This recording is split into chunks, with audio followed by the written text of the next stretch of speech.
মেহেরপুর কারিগরি প্রশিক্ষণ কেন্দ্র টিটিসির ক্যাম্পাসে চলছে দুদিনব্যাপী চাকরি মেলা। তারুণ্যের উৎসব 2025-এর অংশ হিসেবে এই মেলায় তরুণদের চাকরি মিলছে বিভিন্ন প্রতিষ্ঠানের স্টল থেকেই। মেলার আয়োজক টিটিটিসি ও প্রবাসী কল্যাণ ব্যাংক। মোট 9টি স্টলের মধ্যে রয়েছে প্রাণ আরএফএল, এসিআই, ফুড পান্ডা, হোন্ডা বাংলাদেশের মতো স্বনামধন্য প্রতিষ্ঠানের স্টল। প্রথম দিনে কয়েক হাজার আবেদনকারী বিভিন্ন প্রতিষ্ঠানের স্টলে নিজেদের বায়োডাটা জমা দেন।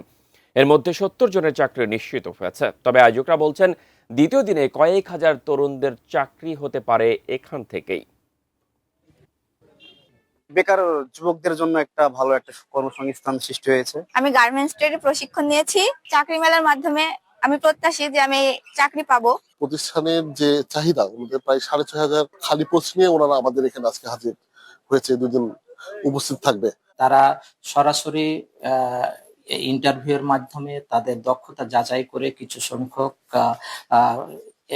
স্কিল পার্সনকে তারা জব প্রোভাইড করবেন।